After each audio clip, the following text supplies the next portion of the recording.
Hi everybody, Dhaman Mehta here, and thank you for once again joining me on my journey as I go through my favorites list on fanfiction.net. Uh, let's just dive into the stories, starting with Stepping on Worm by Perfect Lionheart.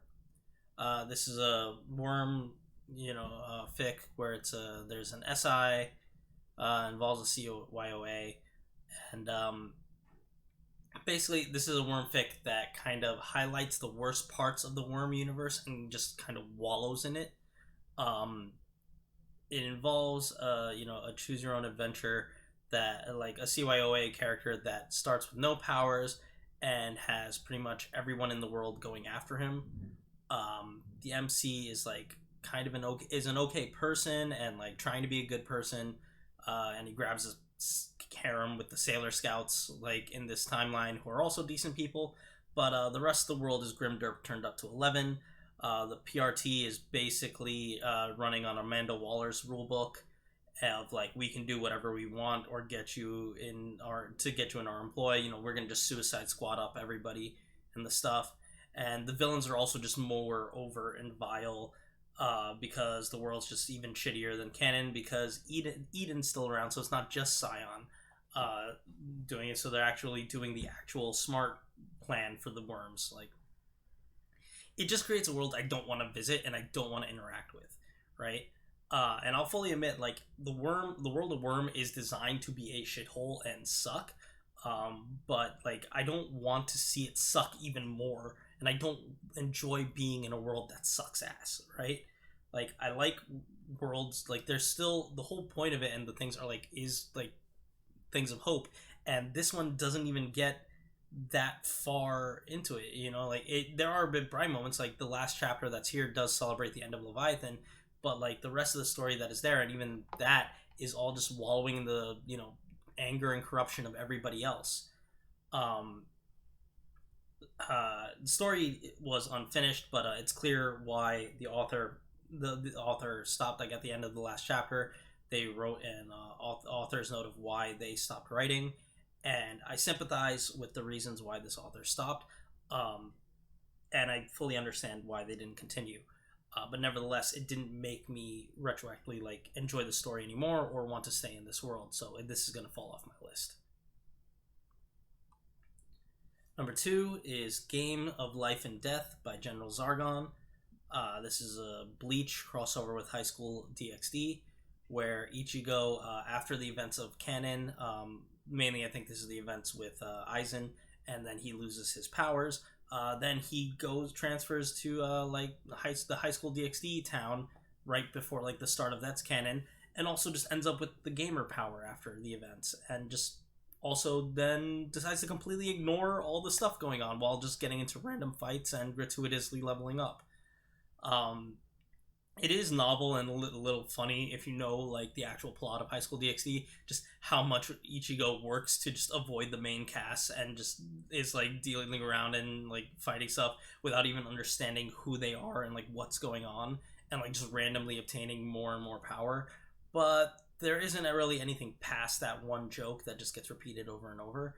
It's mildly amusing, and I wouldn't be mad like just stumbling across it or if it randomly updated and I reread it again. But this is not something I would like want to personally look for and revisit again and again, so that's why it's going to fall off my list.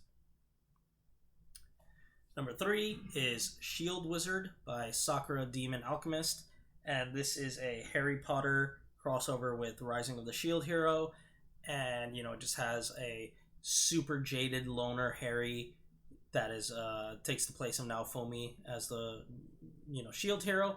And from the jump, it's this post canon, so he has like super magic and can do all this stuff, and so he can use his power to just sidestep most of the problems of the story. Also, his loner, attitude and stuff makes him, and cynical attitude makes him less likely to get like, he spots all the plots coming his way and stuff, and so it just becomes a boring story where Harry just uses his magic to just solve everything, and then also his paranoia to like just stay away from everything, but also still ending up in the main fights of canon for some reason. And also the story's incomplete, so it ends before anything can even actually be completed in that sense. So yeah, nothing really interesting here. It's gonna fall off my list. Next is Grind by Fencer22. This is another worm fic where Taylor gets an alternate power to jump into works of fantasy and then live through them, and then come like, not fantasy, but like any world of fiction, any work of fiction in the worm universe, and pop back out with powers based on the world that she went into and the role she played. And that's super great as a good idea. Like, I love it. And it, like, it allows for so many ideas for like power interaction, and as well as getting characters, and later she finds out she can bring other people in, and getting like that in getting those like elements in there of like a React story of like mini crossovers going into their worlds. Like, all that's there as like a concept, but it doesn't really get that. We honestly like don't get very little of that, and then the author eventually just decided to stop updating this story. They did at the very end put a cliff notes of like how the story, like the notes for like how they would have continued the story and like finished it. So you can see how the major plot points would play out, but that's basically only satisfying in the same sense of knowing, oh, this big ass book that I'm reading that I didn't finish. Yeah, I know it has an ending, so yeah, that'll satisfy me. It's like, that's not really the point. The story is also, like I said, very light in terms of the idea of playing with the mechanics of getting the very different mechanics and like different power interactions that could have been possible with this. There's really only like one fight where she uses her powers, and the rest is just talking about the various media they could go in and like possibly thinking about like what kind of powers they could get up. That's so it's like that plot, that interesting thread is like not delivered on.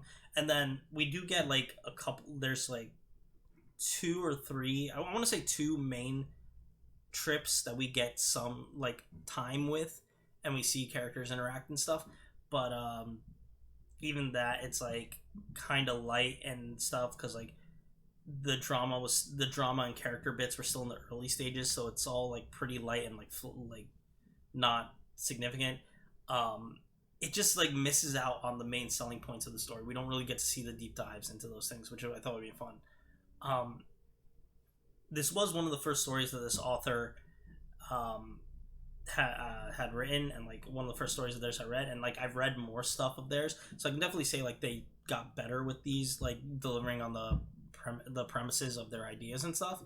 But this one itself is sadly like lacking, and so not something I feel I need to revisit, so it's gonna fall off my list. Number 5 is A Child Avenged by Pandas Wear Glasses.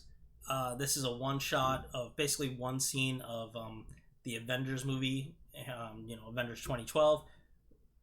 Like the scene where, all the people are arguing at the about the scepter right before Barton attacks the helicarrier, and then Harry Potter shows up and just slaps Fury down, and like some other thing, because Fury tried to get leverage on him for taking something, which you don't do. Like, it's fine if you want a Fury slap down fic, but and like I said, one scene, it's okay, but it's also nothing you need to read more than once. It's gonna fall off my list.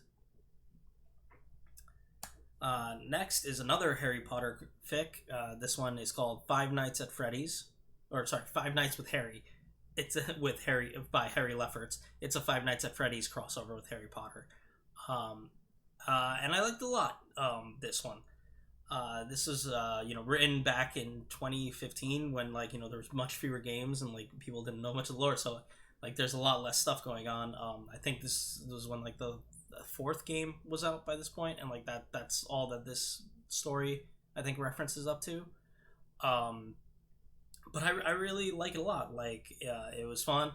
This takes place, it starts like after Harry had already done his like week at Freddy's, and has kind of solved like that issue. So so it solves that, and then it works with like, Harry basically adopting the souls of the kids that were stuck in the suits as like his newfound family, and like working to save them. And so it's more of a drama, like family drama thing than a horror. It's not really horror at all. So that's there, but I liked it a lot. Like the kids and the OCs that they create for this, as well as the other characters that come in, all I feel are really fun to interact with. Their interactions with Harry and the other cast are all enjoyable, and like everybody has good chemistry and it's a nice bit of drama. I just really like this a lot. It was incomplete. I know that he also posted this on Space Battles, which had a couple more like segments added to it that are like not really thread marked or like set up very well at the time for that post. But I still liked it a lot. It's gonna stay on my list. And last but not least, with more Harry Potter crossover, we have Fair Lady by Kid Axel. And this is a Harry Potter crossover with Sandman, the Sandman comics, by Neil Gaiman, I believe, where Harry meets Death at a young age and basically becomes enamored and falls in love with him as a kid and just wants to like constantly chase after her as an adult, and her just coming in and visiting him every now and then as life progresses for Harry. It's written as basically a snippets thing where we have 100 small scenes that happen just in chronological, like over the course of his life up to the end of canon, where Harry eventually deals with Voldemort and everything and deals with that, and just like it's always just his interactions with Death and how that changed him, and an interaction with him going through those moments. They're all really good. Like the fact that they're all small scenes allows it to be like just the emotional moments. We don't get a lot. There's no like random useless downtime. It's all like each of these scenes very much serves a purpose of like just to show some kind of emotional thing, whether it's an emotional connection or to show, hey, this connection made him tackle this thing a little bit differently. I liked it a lot. Harry's interaction with Death's family are also like both casual and intriguing, and the knock-on effects, both to his magic and other stuff are nice and varied and give it a little cherry to the top of the story. I liked it a lot, and it's a nice love story between Harry and Death. This is going to stay on my list. So there we go. I've read a lot more now. So fan fiction status time. I've now read 1,160 stories, and 540 of them have managed to stay on my list. So there we go. As always, I will leave links to these stories in the description of the video down below, as well as links to the forum where I post this, all in written form if you want to read that, as well as, the playlist of all these videos and so on and so forth. But yeah, that's it. Thank you for watching, and I'll see you in the next video. Take care.